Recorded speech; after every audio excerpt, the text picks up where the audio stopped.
Hello, dear friends, and welcome to another episode of Life of Love, where we explore with curiosity the wonders of this world. And today is no exception. We are welcoming Will McLean. He's got a long history of service, and he's blending his passion of service and serving the planet in unique ways. He also has a love for history and politics and another dear love of mine, birds. So I'm just really happy because birds help me live a life of love every day. Every day I go for a walk outside with my dog and I listen to the chorus and I notice my birds and they're there for me. And I really do believe they help me reset neurologically every single day. And I don't take it for granted. So I'm really excited for Will to share this story and the book that he wrote because of his passion and his legacy, his family story. So I'm just happy to have him help you be inspired to live your life of love. And so, Will, thanks for being here on Life of Love. We're so happy to have you. Well, thank you, Julie. It's a pleasure for me to be here today. Mm-hmm.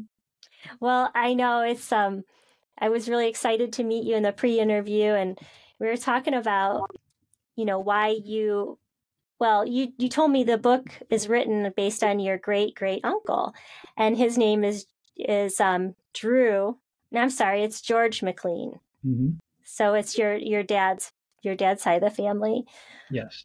Mm-hmm. So what I just give a little background. What sparked you to, obviously he's a family member and he's a congressman from 1911 to the 1924, I think. 29, yeah. To 29. So, Mm-hmm. but then it's a great, I want to bring my listeners to the era. It was an era where, from the early 1900s, people started getting cars and radios, and the telephone was being mass used. Not everybody had a telephone in their homes, but it was something that was happening. Women were trying to get the right to vote. We didn't have, women couldn't vote then. While your great uncle was a congressman, we had World War I. I mean, there's a lot going on that he served during. But what sparked you to dive deep when you retired? You spent 4 years writing this book, but what was that click that made you say, I'm going to really dive into this, and this is a story to share? Well, in 2018, that was the 100th anniversary of the Migratory Bird Treaty Act of 1918. And this was my great-great-uncle, George P. McLean's greatest achievement, was overseeing passage of this major bird protection legislation while he was in the U.S. Senate. So on this 100th anniversary, there was quite a bit of press coverage about the Migratory Bird Treaty Act and quite a few mentions of him. And these articles just triggered nagging questions and curiosity that I've always had about George P. McLean. Back in middle school, where you go around the lunch table and give your middle name, and my middle name is McLean. And people would say, well, why did you get that name? So I'd ask my parents, and they knew very little about him. They knew some of the basics, that he was in the Senate from 1911 to 29. He was also governor of Connecticut, his home state. But I thought he must have lived a fascinating life with just that little I knew. So I resolved to try to understand the whole arc of his life. What was he like as a person? What were his other achievements in addition to the Migratory Bird Treaty Act? And so I devoted about a year of research, a year of writing, and then I got a publisher, and the work began, shaping and making it into something that I'm really proud of today. And so that's kind of the backstory as to how this came to be. Now, I'm sure that he wasn't alone in creating this Migratory Bird Act. And was it part of, could you ever get to the root of what inspired him to be part of it, to work together to get there? Because it's across party lines. It was it's a really great accomplishment. But what do you think the drive was? Yeah, well, he was born in 1857 in a subsistence farm in rural Connecticut, a beautiful setting. He loved nature as a young person. He was also a hunter, much like his friend Theodore Roosevelt, his colleague and friend Theodore Roosevelt. And they say that many hunters make the best conservationists because they're Mm. close to nature. They see the balance of nature. And so as he grew into adulthood, he noted the decline of many common birds. And many other Mm. people at this time were noticing this as well. You mentioned in your introduction about how much the country was changing. It was industrializing. Mm. We saw a loss of habitat.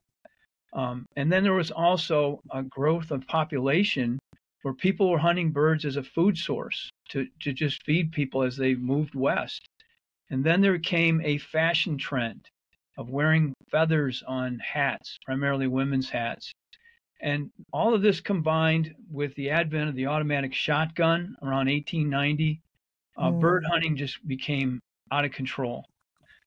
And so when McLean reached adulthood, first of all, he renounced hunting because he saw this precipitous decline in bird populations. But he also was a very spiritual person. He came from a very strong religious background. And I think at heart, he believed that people were put on earth to be stewards of God's creation, of nature. And he felt a tremendous responsibility to use his gifts to stop this over hunting of birds. There were many high profile extinctions, and many other common birds were on the fast track to extinction. So when he got to the U.S. Senate in 1911, at age 61, his maiden speech was on the topic of federal protection for birds. Wow. So he came in with a mission. And it's a common theme of, up to 50, you're sort of finding your place in the world. And then once you hit 50, you're like, well, what's my purpose? Like I've produced so much, but what am I really here to contribute? You start thinking of, well, how much longer am I going to live and what's my legacy? So it seemed like he was laser tuned to this conservationist. And then what brings to my mind, okay, he gets into office, it's right before the Great War breaks out. And then after that's the Roaring 20s, where you can't think of women's fashion without a feather and a hat. Mm-hmm. And so I see the Roaring 20s contributing to this. And like you said, the automatic shotgun. And it always amazed me when you read journals of early exploration in North America, they talk about how there's just all these beautiful birds and you all you had to do was look on the tree and you had, something to eat. It was just like this bountiful, supply of birds. And I always try to picture that in my mind. I mean, there's certain places you can go to look at birds, and the best place for me to bird watch is a golf course. It's amazing what you can see on a golf course. Absolutely. But I'm sorry to get sidetracked. It's just that it's interesting to look at history and then look at trends and what we can see from primary reports such as journals, exploration logs, and then what you're telling me about your great great uncle. So it does tie together with what was happening in the world, and people's values were changing, right? It was like this shift and people wanted to party, and the prohibition thing. It's like there were so many things opening up, and the whole idea of having a world it wasn't a World Economic Forum at that time. It was after the war, they tried to have an organization to keep all the countries on the same page because they realized. Yes. Mm-hmm. Yeah. Well, So, I think you're really hitting on the setting in which this legislation was passed, and for many decades, people had resisted any form of protection of wildlife. And really, what it boiled down to, the big challenge for McLean and others was essentially a states' rights argument, that the opponents of this legislation argued that each state should be free to set its own hunting laws, and that the federal government didn't have any authority to intervene in the state hunting laws. But the states had very lax laws, seldom enforced. For instance, Julie, the state of Missouri in the late 1800s had one hunting law, and that was you could not hunt on Sunday. But otherwise, you could hunt whatever you wanted, whenever you Whenever. wanted, however much. And as a result, Missouri and other states had spring hunting seasons for birds because that was when they were nesting and when they were migrating back into these different states. And they would invite like millionaire hunters to come to these lodges, and it would be bountiful hunting for them. But if you want to put birds on a fast track to extinction, hunt them while they're on their nests. Kill their babies as well as kill them. And so that was the real challenge for McLean and others, was to get people to accept the idea that the federal government had a watchdog, or should have a watchdog role over the environment. And that was really at the heart of the struggle. And I show in my book how he and others overcame the significant states' rights argument that had prevailed for so many decades leading up to the Migratory Bird Treaty Act. Wow. So what we still have today is that there are seasons, and you can't just go out and kill something whenever you want. And then there's a enforcement of those rules. We have to have hunting license. I don't know if you follow, but I had gotten something on my Instagram feed about the skyscrapers now, and there's some kind of legislation that the Audubon Society is promoting to raise people's awareness at the least, and then maybe put some legislation that helps protect birds from these skyscrapers that are coming up. And then, you have in your area the windmills, Right. the fan powered, generators. So Yes. what's currently, how does this tie in currently? And will this act the Migratory Bird Act be amended, or is this something new, or can you give us an idea of what we can do now? That's a great question, because the Migratory Bird Treaty Act has been in effect for over 100 years. It's still in effect today. For about the first 50 years, the challenge was hunting, individuals overhunting birds for either food or fashion or sport.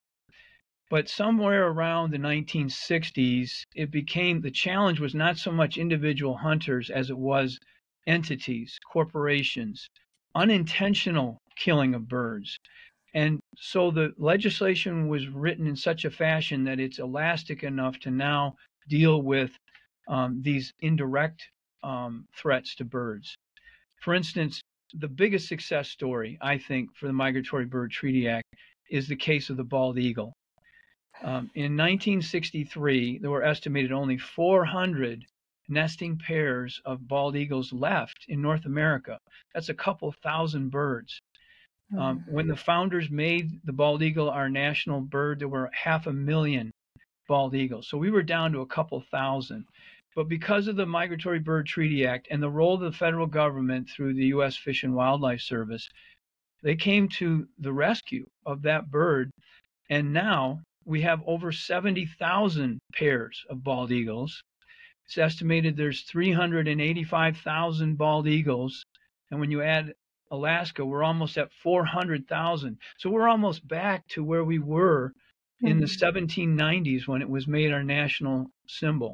Now, I don't know about you, but that makes me feel really good. Yeah, it makes me proud. And I tell you, when I see a bald eagle, it still takes my breath away no matter what, I'm very proud of that. And that the whole idea that there's chemicals that affect the shells, because I believe that was the problem. They were picking up fish who are exposed to these chemicals that made their eggs weak.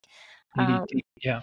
Yeah. Absolutely. Yes. And that's, to me, if you're not a bird lover, if you don't keep a life list and you don't own binoculars, we all love seeing like the bald eagle. I see them more commonly here. I live in Michigan. They're not rare anymore. I see them. And to think that they were on the list of probable extinction in 1960s. And here's the other thing, Julie, is that this is an example of government working. And don't we need that today? This idea that the government is our enemy or it's dysfunctional. But here we had a situation where we were losing a cultural icon, a beautiful part of nature. And it was the federal government coordinating many different organizations, conservation groups, state groups, and they worked together. And now here we are with over 400,000 bald eagles, and we were down to a couple thousand. So I think that's just something to celebrate, that government can work. It did work, and history repeats itself. And I'm hopeful that we can get back to that. But I think this is inspiring to see, what happened in the past, and to see that, there were good things that came out of our government and that people have done before us. Right. And it comes back to awareness and intention. I mean, they noticed there was a problem. Somebody took the time to look at what the problem was, that, there's something making these eggs weak. And, these people showing up in their individual selves with curiosity and compassion. And then it goes all the way up to the federal government to support what they find and to listen and to care. And that's what it comes down to, is everybody showing up as their best selves and seeing a problem and wanting to be a part of the solution, instead of, if I'm going to get upset about anything in politics, it's nobody's taking responsibility. Everyone wants to point in the other person's direction. And it's like, right. Let's just own it. Everybody messes up.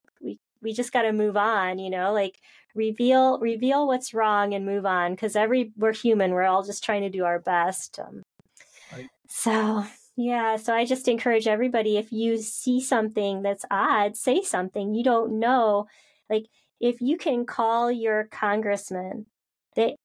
I've listened to something that said, if for every one phone call or letter that your congressman or woman or your Congress representative gets, they represent, that's over 1,000 or 6,000 people's opinions. So your phone calls and your letters really do mean something. So when you notice something in your community that's off, it's up to us to do something to help raise awareness, because that's where it starts.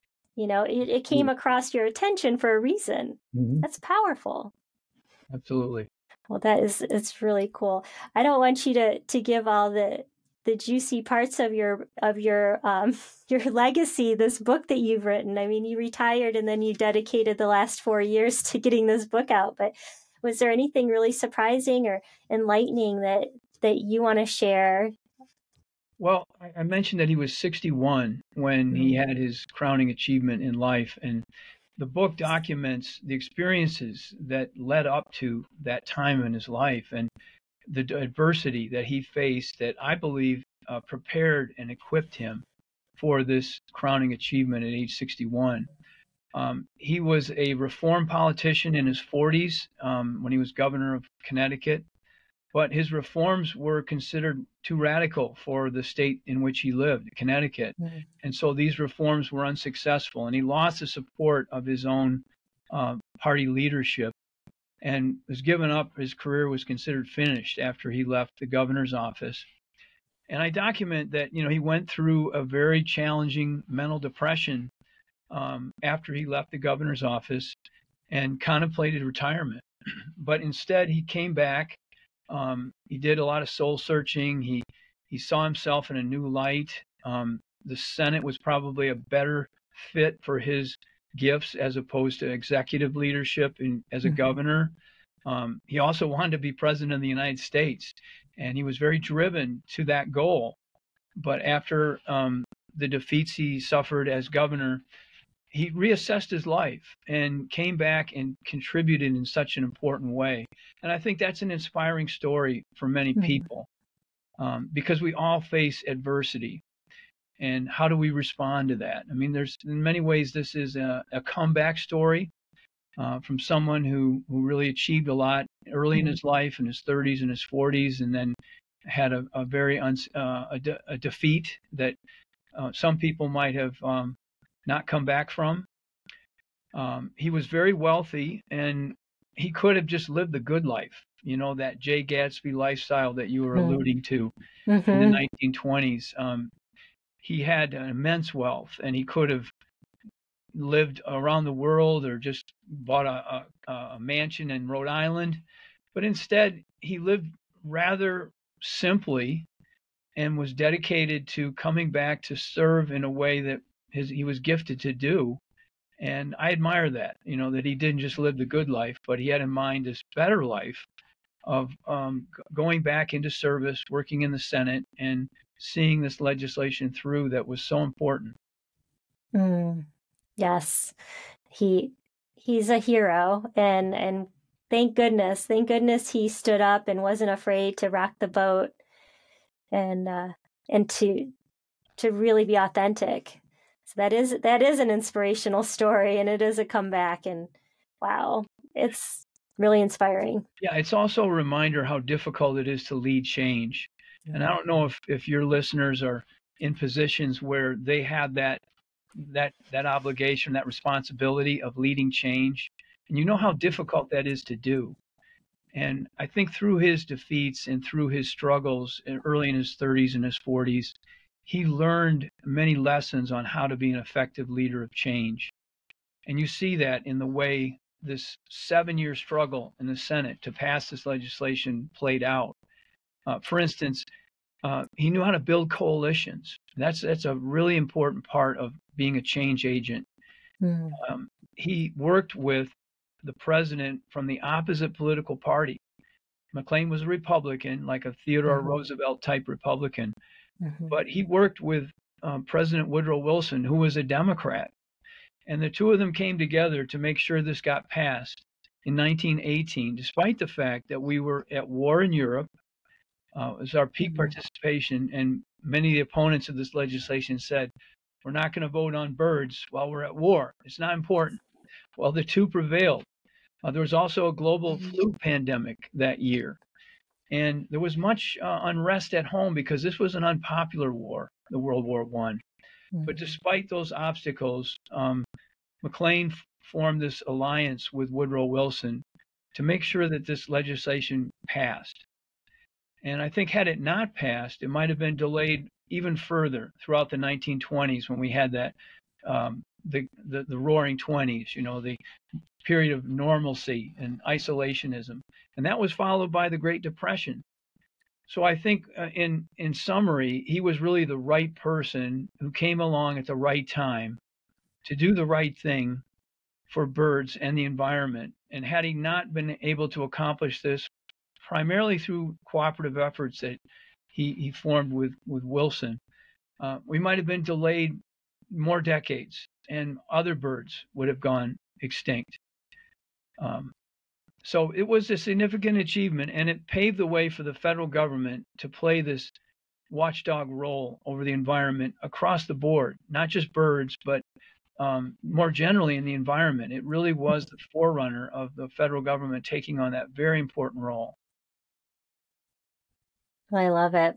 And I do appreciate that you mentioned that often people who are hunters, they're tied into the nature, and it's not, it's not a polarization. I mean, I think that hunting has gotten a bad rap in the idea that, that something's life is being taken. But if you ever have a long conversation with somebody who really loves to hunt, it's not so much about the death of this animal. It's about learning the rhythms of the animal, being immersed in their environment, and the respect of nature.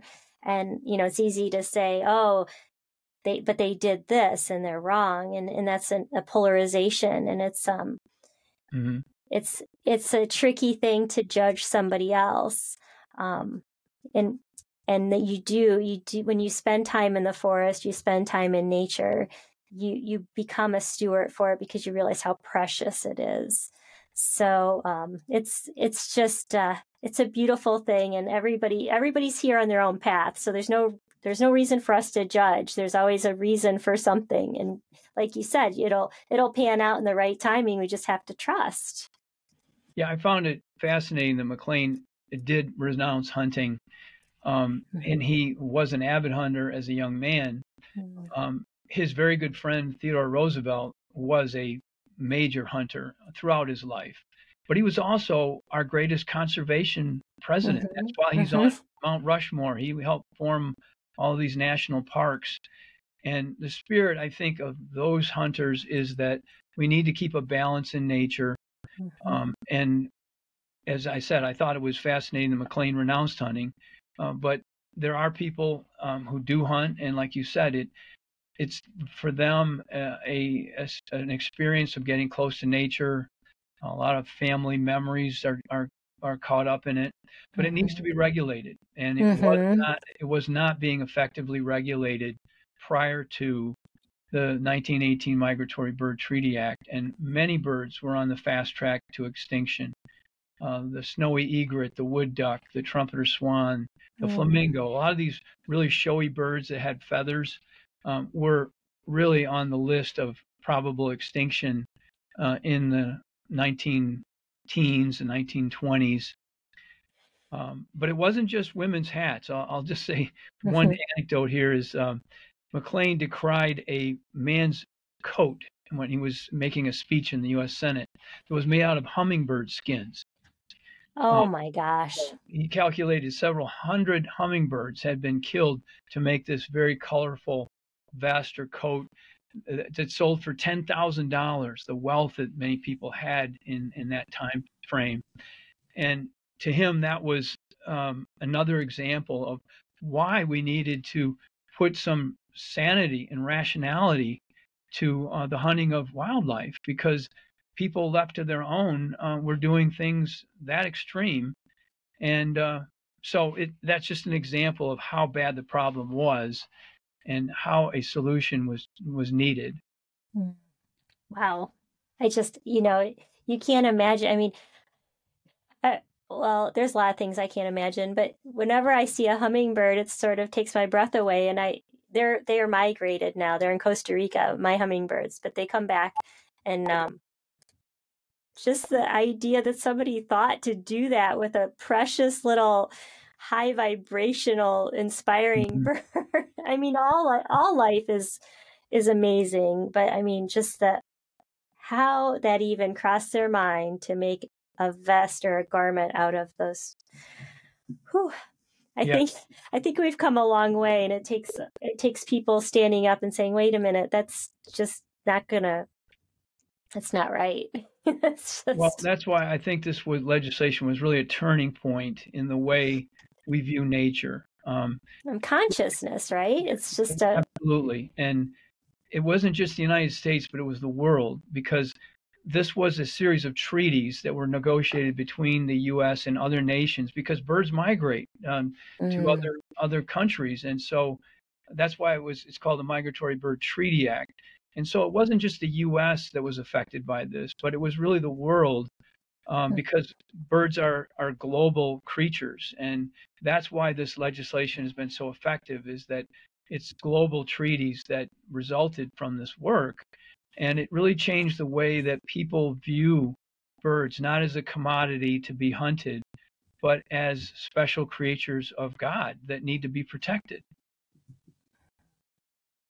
Yeah, and just the joy. I mean, my son and I went over his fall break, and we went to it wasn't an Audubon, but it was a nature preserve in South Carolina, and I was like, we have 2 pairs of binoculars. We're totally going to bring these. And we just spent the afternoon gazing over the intercoastal marsh areas, watching the birds. And, some were shy and some flew right toward the binoculars. And it's just takes you to a different place. It's a sense of timelessness, just, peeking into their little worlds with a set of binoculars. And they're just such a wonderful gift. And so I just revere that this legislation was passed, and I honor him and all of his work, and all the people that worked with him too, like all those wonderful souls that saw his vision. He was able to express it. It is ultimately a really wonderful raising of consciousness. Love it. Yes. I think it really was a dividing line in the way we look at nature. And it takes someone with that kind of perseverance, though, to see this through, because it was so unpopular at the time, decades of opposition. And the states' rights argument was so compelling because people felt that the federal government would eventually lose in the Supreme Court, even if this legislation was passed. But by putting it in terms of a treaty that was negotiated between the U.S. and other nations, that was the workaround that McLean and others came up with so that the Supreme Court could not strike it down. And I talk about that in the book. That was a very important part of getting this legislation passed and preventing the Supreme Court from striking it down. Because the states' rights argument had prevailed for so many decades leading up to this. And that was really instrumental in making this work. That's so cool. So my begging question is, well, I guess it's two questions. If you could name your favorite bird, what would it be? And where's your favorite place to see birds and appreciate them? Well, my favorite bird has kind of changed at different decades of my life. I've always loved bluebirds. We lived out in the country, and I used to build boxes for them, and it was really beautiful to see them through the course of the summer having babies, and then in the fall, I remember them being on a bird bath outside our window as a family. You could tell that there were fledglings and the adults, as if they were getting ready to migrate and saying, thank you for putting up the house. And it was just nice to see a new generation of beautiful birds that were proliferating. And there's another bird that was almost extinct that is now back on track. But we went to Costa Rica to bird. My son had a semester there. And the birds there were just extraordinary. They just took my breath away. The color, the uniqueness. Some birds are only in Costa Rica. They don't migrate. And we saw some toucans there, the ones with the big beaks that are on the Fruit Loops box. Yeah, magnificent. And, really magnificent. They have blue feet. I never knew that until I saw one through my binoculars. And yes, they're just amazing birds. And so to me, that's what is so wonderful about this passion, is that birds are endlessly fascinating in terms of their shapes, their sizes, their colors, the fact that they can sing, the beautiful songs they have. What other animals rival that? And their migration habits, their nesting habits. It's just an endlessly fascinating passion that I've always had. And I think knowing how precarious the situation was for birds, what this legislation has done to preserve birds and provides a framework to protect them into the future, was very inspiring for me to know. And I think we don't know a lot about the people who come before us. And it's that cliche, we stand on the shoulders of giants. I mean, these were people that fought battles for us, that resolved problems that we can now move on from. And I think it's a good idea sometimes to take stock in some of these figures that have been neglected. I think he was certainly been neglected in history, and to just take stock in what they accomplished and to help us realize that we don't want to repeat these things. We still need to be vigilant and protect nature. And it's groups like the Audubon societies and others that we need to support, because they're really on the front line of fighting these battles that still exist today. Yeah. So some charities, I've heard that it lines just the people's pockets, but then you're saying Audubon's one of those good ones that is they're doing things for the birds. It's not just like a shell that feeds money to something else. Well, for instance, the Audubon Society protected provisions in the Migratory Bird Treaty Act that have been significantly weakened in the last administration. They interpreted the law in such a way that only intentional killing of birds could be enforced. So, in other words, the unintentional killing or taking of birds would have been permitted. And so these challenges that you had been talking about, unintentional killing of birds because of windmills. The biggest case of the MBTA being enforced was the Exxon Valdez oil spill. Now, that was a $400 million fine levied against Exxon for that crisis. That wasn't intentional.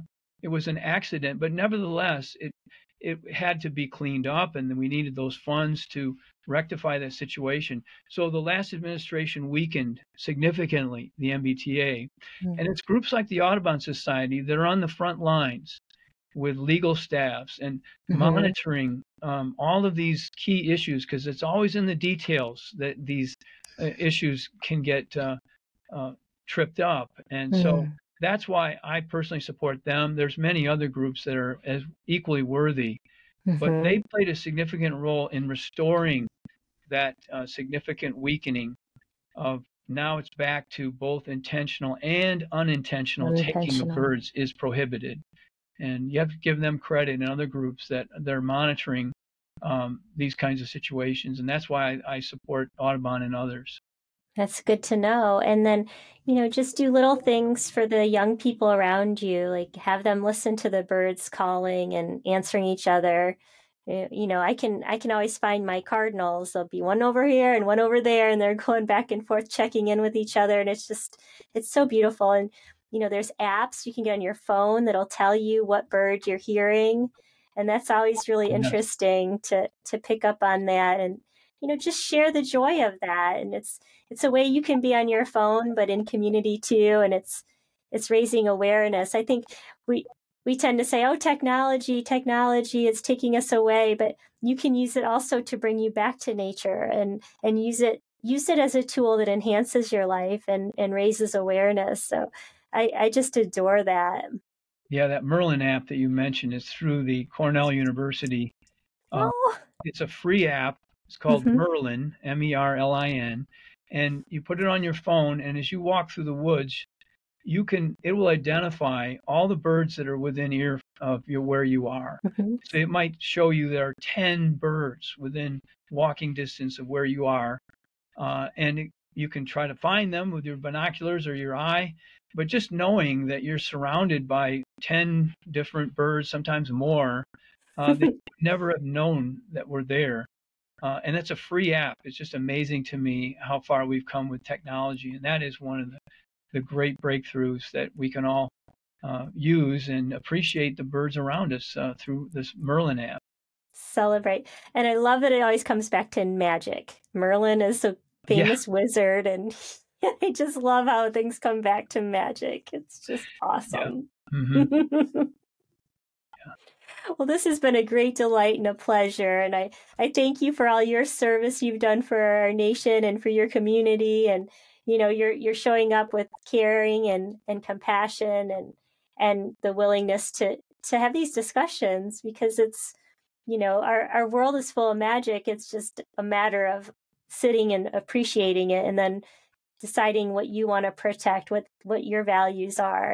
And that gives you a life of purpose and meaning. And you can look back and say, yeah, I stuck to my, my passions and my authenticity. And even if it makes you change your opinion, like your great uncle, he changed his opinion about hunting, and it's okay. Sometimes you look back and go like, no, I think I'm going to show up in a different way. And that's part of our human condition is making mistakes, or not even mistakes, just going up down a path and then realizing that, well, maybe that didn't serve me, and maybe I need a different path, and it's all good. It's all good. Well, this book really came out of my heart, and I think the best writing comes from your heart. And I had the benefit of working with a publisher that took, this passion of mine and helped me shape it, inform it into something that I think is resonating with people who read it, especially people who love nature, who love birds, those who want to learn about this time of American history that I think is overlooked, between the Civil War and World War II.